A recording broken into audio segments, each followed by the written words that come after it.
और ऐसे में जबकि एक बहुत ही अहम मुद्दा जिस पर दुनिया भर में अब हो रही है चर्चा, और उसमें एक अहम बात कि जनरल गुरिल्ला का ऑपरेशन गुरिल्ला क्या आखिर ये घातक परिणाम दे सकता है, क्योंकि सीरिया में एक बार फिर से अमेरिका ने एयर स्ट्राइक की है और इसे अमेरिका के खूंखार जनरल कुरिल्ला का ऑपरेशन गुरिल्ला कहा जा रहा है। जनरल माइकल कुरिल्ला अमेरिका की सेंट्रल कमांड के प्रमुख हैं।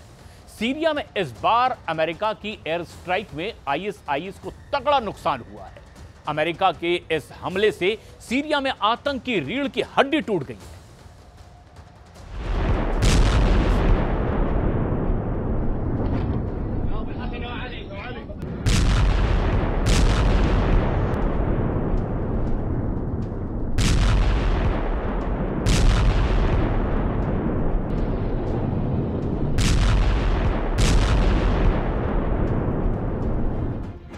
शांत पड़े इलाके में अचानक एक जोरदार धमाका होता है और जब धुएं का गुबार छटता है तो पता चलता है कि टारगेट के चीथड़े उड़ चुके हैं। ये एयर स्ट्राइक अमेरिका की ओर से की गई थी और धमाके की जगह थी सीरिया। मारा गया आईएसआईएस का ओसामा। सीरिया में अमेरिकी एयर स्ट्राइक।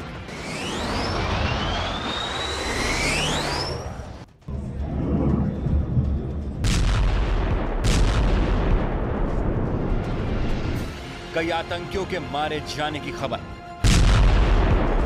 अमेरिकी सेना ने दावा किया है कि रविवार को सीरिया में उन्होंने हवाई हमले में आईएसआईएस के ओसामा को मार गिराया है। यूएस सेंट्रल कमांड ने जानकारी देते हुए बताया कि मारे गए आईएसआईएस के आतंकी की पहचान ओसामा जमाल मोहम्मद इब्राहिम अल जनाबी के रूप में हुई है।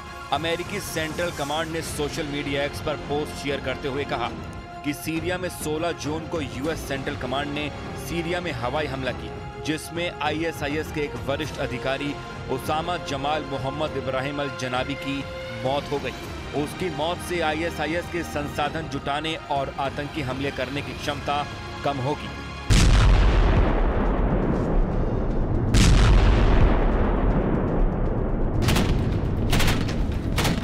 ओसामा जमाल मोहम्मद इब्राहिम अल जनाबी आईएसआईएस का बहुत ही खूंखार आतंकी था। आईएसआईएस में आतंकियों की नई भर्ती का जिम्मा इसी के पास था। ओसामा के मारे जाने के साथ ही अमेरिका ने राहत की सांस ली है। मीडिया रिपोर्ट्स के मुताबिक अमेरिकी फोर्स फुल एक्शन मोड में है।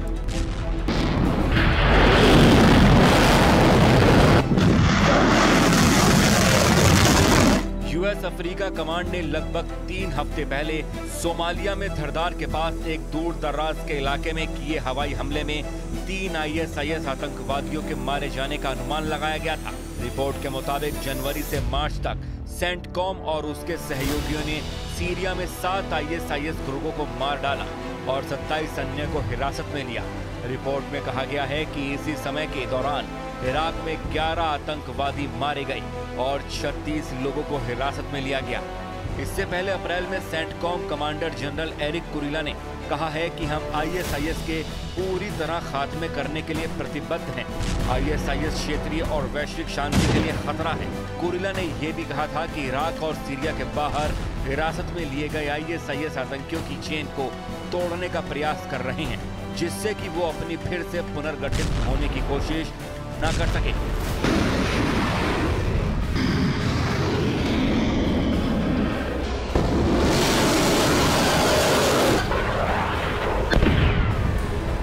अभी हाल में ही अमेरिका ने 3 फरवरी की सुबह इराक और सीरिया में 85 ईरानी ठिकानों पर हमला किया। यह अटैक जॉर्डन सीरिया बॉर्डर पर ड्रोन हमले में 3 अमेरिकी सैनिकों की मौत के जवाब में किया गया। इन हमलों में इराक के 16 और सीरिया में 18 की मौत हुई। सीरियाई मीडिया के मुताबिक अमेरिकी स्ट्राइक में नागरिकों और सैनिकों की मौत हुई थी। इस दौरान 7 जगहों पर सीरिया में 4 जबकि इराक में 3 जगहों पर मिसाइलें दागी गईं।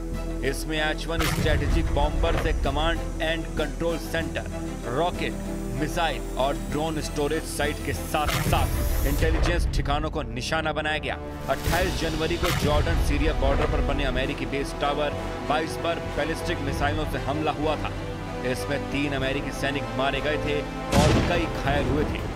इजराइल हमास जंग के बीच ऐसा पहली बार था जब 3 अमेरिकी सैनिकों की मौत हुई।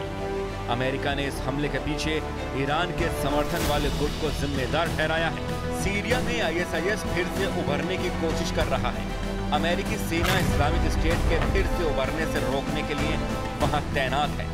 अमेरिकी सेना को कुर्द मिलिशिया YPG और उसके सहयोगियों के नियंत्रित क्षेत्रों में तैनात किया गया है। 2019 में चरमपंथी मिलिशिया के खत्म होने की घोषणा कर दी गई थी। इसके बावजूद यह बीच बीच में सक्रिय हो जाता है।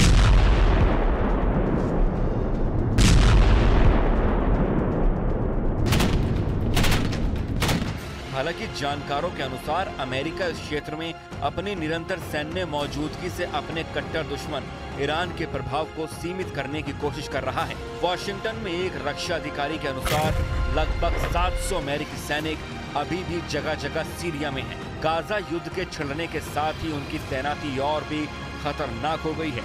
ईरान समर्थक मिलिशिया अक्सर अमेरिकी सैन्य ठिकानों पर हमला करते रहते हैं।